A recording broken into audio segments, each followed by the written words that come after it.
هادوك اللي قالوا لي شاركي معنا الطريقه ديال الخميره البليه. المهم تبعوا هاد الفيديو وما تدوزوا حتى خطوه باش نشرح لكم الخميره باش 100% من اول استعمال ان شاء الله. كنحتاجوا القرعه ديال الدجاج، دقيق القامح يكون بالنخاله ديالته، وكنحتاجوا المعلقه الخشبيه والماء ديال القله او الماء ديال البير، لحقاش هما خالي من داك الماده اللي كتكون في الكرول ديال الروبيني الكلور. المهم كنديروا 2 معالق، انا كندير على حساب ديال 2 الاشخاص اللي عندهم شي 3 الخبزات بحال هكا. نتوما الا عندكم 4 زعما الاشخاص، العائله كبيره، من احسن ديروا 4 المعالق 6 المعالق.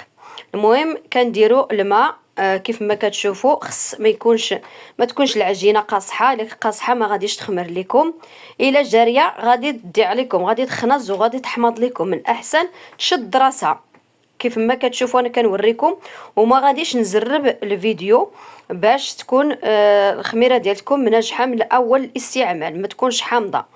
كيف ما كتشوفوا راه ماشي جاري وماشي قاصح بحال هكا، وكنخلطوه بالمعلقه خشبيه ماشي ديال الحديد. المهم كيف ما كتشوفوا كنهز شي توب بحال هكا، كنمسح عليه كل شي الجناب، لحقاش ملي كتخمر ما داك الجناب كيكونوا يابسين. من احسن تمسحوه هكا، وكتجيبوا شي قلم ولا شي ستيلو ولا شي حاجه كتحطوه هكا حداكم. هنا كنحتاجوا التمر او لا الزبيب، الا ما عندكمش التمر ديروا الزبيب. من احسن كنفضل انا التمر. غسلتها مزيان كيف ما كتشوفوا ونقيتها، ولكن غادي نخلي ليها داك العظم اللي فيها حتى المرحله الثانيه، وغادي نحيد العظم باش هادو كنقيها هكا باش هذيك العسل ديال التمر هي اللي كتخلي الخميره تخمر وكتكون البكتيريا النافعه. بحال هذا الشكل كنديرها في الوسط، وكنهز عاوتاني المعلقه الخشبيه كنضغط عليها باش تدخل لداخل كيف ما كتشوفوا، وكنهز عاوتاني شويه ديال العجينه وكنغطيها بحال هذا الشكل.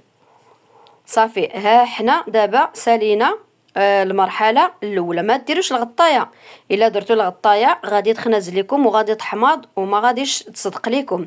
من احسن الا عندكم التوب ديال حياتي ديروا شي لاستيك هكا وزيروه في الفم بديك الحشرات ما يدخلوش ولا شي حاجه، او لا شي ليبه جديده بحال هكا غسلوها مزيان وخليوها تنشف وديروا بحال هاد الطريقه هكا كتهوى الخميره وكتكون البكتيريا النافعه.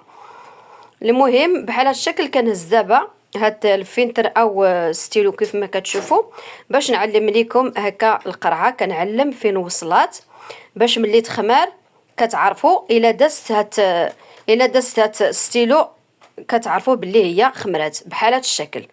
المرحله 24 ساعه دابا تقريبا. الصيف هذا شدات ليا تقريبا 22 ساعه او لا 20 ساعه، ما بقاتش حتى 24 ساعه ماشي البرد ما شاء الله. كيف ما كتشوفوا دابا غادي نحيد لي عاوتاني هاد الليبه، وغادي نزيد عاوتاني 2 معالق ديال دقيق القمح اللي باقي بالنخاله ديالته والماء ديال القله، باش ما نبقاش نعاود لكم زعما نفس الروتين ديال الاول.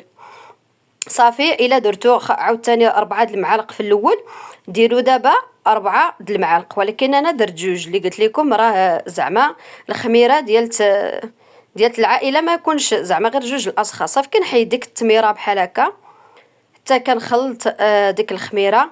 صافي ولات دابا الاولى الخميره صافي تكونات فيها البكتيريا النافعه.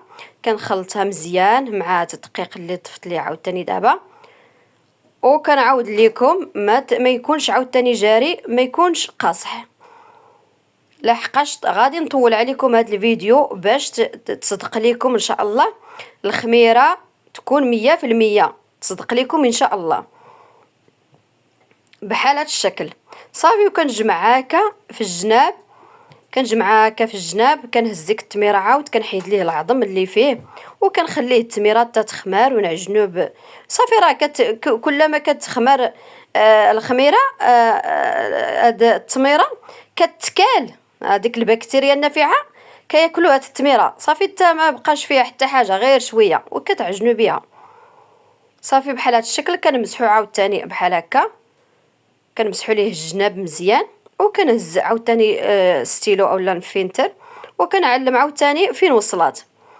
ملي دوز داك الخط ديال ستيلو بحال الاول ملي داز، غادي نمسحوه دابا، كنمسحوه باش ما نغلطوش، وكنزيد نعلم من جديد واحد الخط الجديد في الحد ديال هاد الخميره بحال هاد الشكل. دابا غادي تبقى تقريبا شي 20 ساعه، ما غاديش تبقى حتى 24 ساعه، 20 ساعه 18 ساعه على حساب الجو. وكندير لها عاوتاني هاد الثوب، وكنخليها في واحد البلاصه مظلمه. صافي ها هو عاوتاني كيف ما كتشوفوا دابا راه ما شاء الله تبارك الرحمن، ها هي واجده باش تعجنوا بها. الا بغيتو تعجنوا مثلا غدا، كتخويوها واحد الزلافه ديال الطحين، وكتخويوها الخميره لغد ليه وتعجنوا بالصحه والراحه. بارطاجيو الفيديو.